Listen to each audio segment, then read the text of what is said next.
The rational model is to identify the problem, identify alternate solutions, gather and organize facts, evaluate alternatives, choose the best alternative, and get feedback.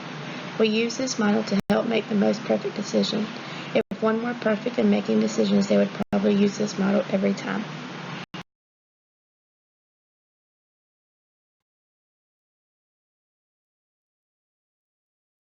Identifying the problem, a supervisor must be able to identify the problem and its source. An example is a supervisor is spending too much time at work. He narrows down that the problem is him doing paperwork that is required by upper management. After that, we have to identify an alternate solution. We must figure out multiple solutions to a problem. The example is the supervisor can delegate work to other employees, hire an assistant, look into different automated software programs.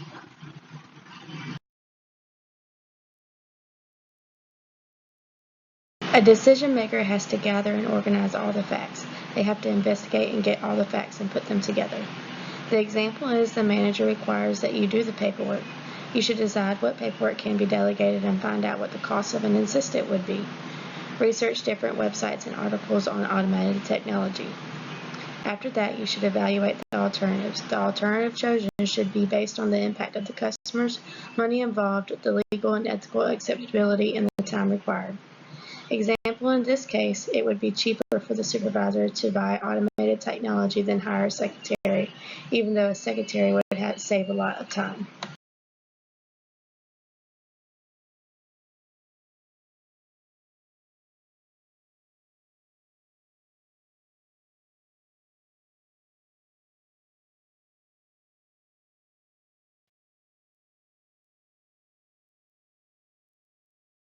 A supervisor must choose the best alternative regardless of the opinion or wants.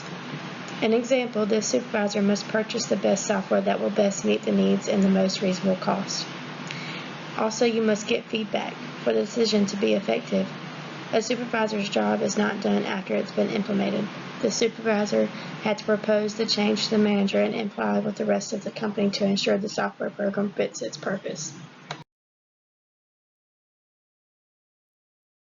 Simplicity is when the supervisor takes the simple approach of making a decision based on the experience and solutions they have used in the past.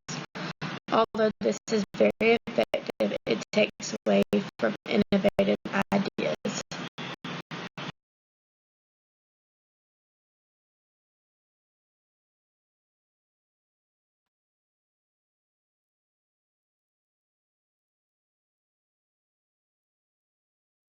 Bounded rationality is choosing an alternative that meets minimum standards of an acceptability. Placing bounds or limits on the rational model of decision making. Subjective rationality is a person may rely on the feeling or intuition instead of actual data. This does not make the process of the decision accurate.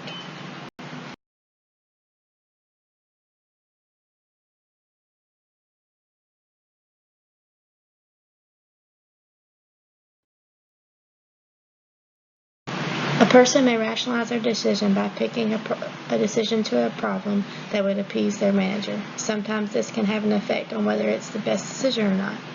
A personal perspective is when a person makes a decision and provides instructions they believe everyone can understand. Sometimes when we just focus on the bigger picture and not the details, we miss important things. Someone making a decision needs to make one from everyone's point of view.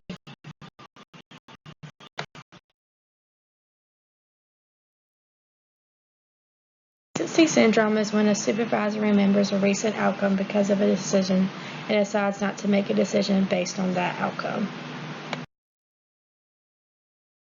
Stereotyping limits the person making the decision understanding of those involved. It distorts the truth. It can be insulting. You should not assume everyone is alike, and you should be aware of your own stereotypes.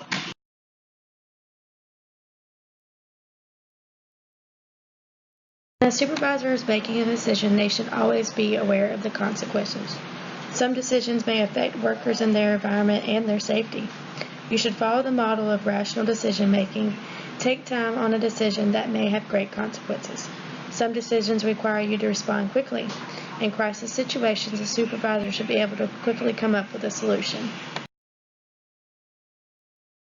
Some decisions are very important and you should inform your manager. They should be informative when needed, and during important and major decisions, a manager should be involved. You should be decisive and flexible. You should reach a decision within a reasonable time based on the importance of the decision. Keep employees informed of decisions. You should accept feedback from decisions and become flexible in future decisions. A supervisor should avoid decision-making traps. Don't make every decision a crisis or a major issue. It will only waste your time. You should not find blame in someone else if a decision becomes a failure. You should acknowledge the mistake and learn from it. Be mindful and open-minded to different solutions. There can be more than one right answer. Don't promise much to employees or customers.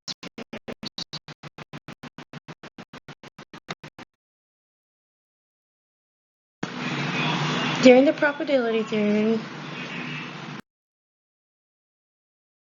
group decision-making has its advantages and disadvantages.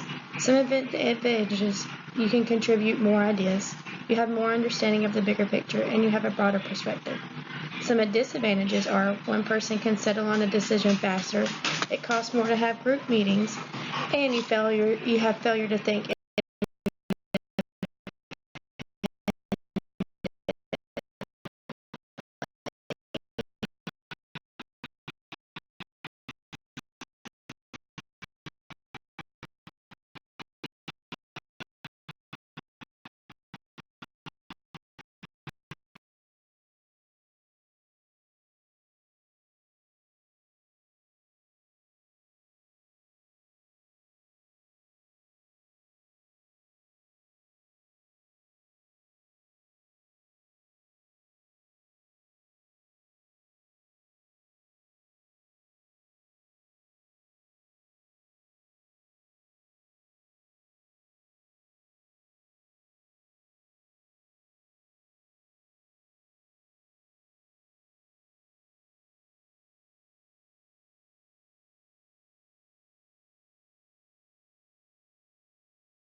To have creative thinking, you need to be open. Think of many as solutions as you can. Write them all down. Brainstorm with the group can be very stimulating. Get rid of stress. Clear your head. Major stress fogs the mind. You may tend to run away and make bad decisions. You should research and try something new. Try different alternatives and outcomes.